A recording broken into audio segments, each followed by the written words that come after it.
En ce moment même, une crise silencieuse se propage dans les campagnes françaises. Aujourd'hui, on va se pencher sur la bataille contre ce qu'on appelle la DNC, la dermatose nodulaire contagieuse. C'est une maladie qui met vraiment en péril tout l'élevage bovin en France. Alors, voilà ce qu'on va voir ensemble. D'abord, cette invasion virale. Ensuite, comment la maladie se propage. On parlera de la défense à 3 volets, puis on répondra à quelques questions un peu compliquées, avant de voir le chemin vers l'éradication. Bon, alors tout commence avec l'arrivée de cet envahisseur, un ennemi invisible, mais vraiment dangereux, qui a débarqué sur le sol français. Et ça a été très vite. Tout a commencé avec un seul cas, en Savoie, en juin 2025. Quelques mois plus tard, en décembre, on parlait déjà de plus de 110 foyers dans 9 départements. Et aujourd'hui, le combat est loin d'être terminé. Mais alors de quoi parle-t-on exactement? C'est quoi cette fameuse DNC au centre de la crise? Pour les bêtes, c'est vraiment dévastateur. On parle de fièvre très haute, jusqu'à 41 degrés. Les animaux sont complètement abattus, ne mangent plus. Pour les vaches laitières, la production s'effondre. Et puis il y a ces nodules, ces boules douloureuses sur la peau, et même à l'intérieur du corps. Au final, ça peut rendre les animaux improductifs à vie ou même les tuer. C'est un vrai cauchemar pour les éleveurs. Ok, donc on a un virus. Mais la grande question, c'est comment est-ce qu'il se déplace? C'est ça, la clé. Si on comprend comment il voyage, on comprendra pourquoi la riposte est si particulière. Eh bien, les coupables, ce sont des insectes. Des mouches, des tans, des insectes tout à fait courants qui se nourrissent de sang. Imaginez-les comme des mini-seringues volantes. Une mouche pique une vache malade, le virus se colle à sa trompe, et hop, elle s'envole piquer une vache saine juste à côté. Le virus est transmis, c'est aussi simple et terrible que ça. Et là, on se retrouve face à un double problème. D'un côté, il y a la propagation locale à cause des insectes. C'est lent, ça se propage de ferme en ferme, sur quelques kilomètres. Mais de l'autre, il y a le transport par camion. Une seule vache infectée, qui n'a pas encore de symptômes, peut monter dans un camion et amener le virus à l'autre bout de la France. Et là, on a un nouveau foyer qui démarre à des centaines de kilomètres. Alors, face à cette double menace, les autorités ont mis en place une stratégie, une sorte de plan d'attaque en 3 points qu'on appelle le triptyque. Ce n'est pas quelque chose qui a été inventé pour l'occasion, c'est une méthode qui s'inspire de ce qui a fonctionné dans d'autres pays. Ce triptyque, il est basé sur 3 piliers.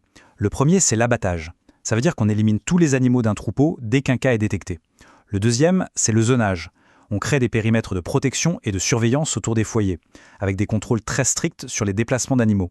Et le troisième, c'est la vaccination.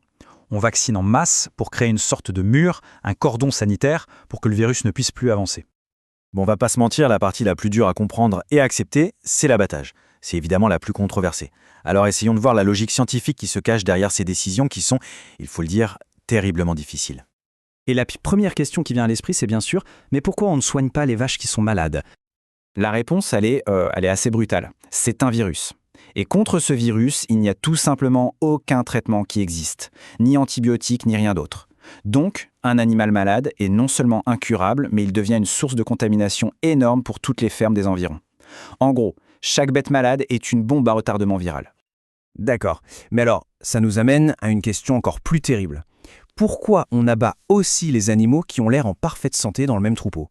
C'est là que le côté ennemi invisible du virus prend tout son sens. La période d'incubation peut durer plus d'1 mois jusqu'à 35 jours. Pendant tout ce temps, une vache peut être infectée, contagieuse, mais ne montrer absolument aucun signe de maladie. C'est impossible à l'œil nu de savoir qui est sain et qui est un porteur silencieux. Et c'est ça le piège. Une autre chose qui peut paraître bizarre, c'est d'entendre que des vaches vaccinées tombent quand même malades. On se dit, à quoi sert le vaccin alors? Comment c'est possible? En fait, c'est une question de timing. Quand une vache est vaccinée, son système immunitaire ne la protège pas instantanément. Il lui faut du temps pour apprendre à combattre le virus. Ce temps, c'est environ 3 semaines. Donc, pendant 21 jours après la piqûre, l'animal est toujours vulnérable. S'il est infecté juste avant la vaccination ou pendant cette fenêtre de 3 semaines, il tombera malade malgré tout. Le vaccin n'a pas eu le temps d'agir. Donc on a ces mesures, elles sont dures, mais elles sont là. Alors quel est le but de tout ça? Où est-ce qu'on veut en venir? Pour comprendre pourquoi il faut agir si vite et si fort, il y a un chiffre. Un seul chiffre qui fait froid dans le dos. Une ferme qui se trouve dans un rayon de 4,5 km d'un foyer a plus de 95% de chances d'être contaminée à son tour. Plus de 95%, c'est quasiment une certitude. Face à ça, on comprend qu'il n'y a pas de demi-mesure possible. On pourrait se dire, pourquoi ne pas juste vacciner toutes les vaches de France et on n'en parle plus? C'est une bonne question, mais en pratique, c'est beaucoup plus compliqué. D'abord, la logistique. Vacciner 16 millions de bovins, ça prendrait plus d'1 an. Ensuite, il y a le commerce. Un pays qui vaccine massivement perd son statut indemne de la maladie, ce qui bloque plein d'exportations. Et enfin, sanitairement, si on ne vaccine pas tout le monde parfaitement, le virus peut continuer de circuler à bas bruit, caché, et c'est encore plus dur de le repérer. Et c'est important de comprendre que les organismes comme les GDS, qui sont en première ligne, insistent sur un point. Leurs décisions ne sont pas politiques. Elles sont basées sur la science, sur les retours d'expérience, et leur but est de défendre l'intérêt collectif de tous les éleveurs de manière rigoureuse. Et c'est ça le point le plus important à retenir. Le but final, ce n'est pas d'apprendre à vivre avec la DNC. L'objectif, c'est de l'éradiquer, de la faire disparaître complètement du territoire français pour protéger l'ensemble du cheptel et toute l'économie qui en dépend. Finalement, cette crise de la DNC en France, elle nous pose une question qui nous dépasse tous. Dans un monde où les maladies voyagent aussi vite que les marchandises, avec le changement climatique qui change la donne, comment fait-on ? Comment trouver le juste équilibre entre les impératifs économiques et la nécessité d'agir vite, fort, pour protéger la santé, qu'elle soit animale ou autre ?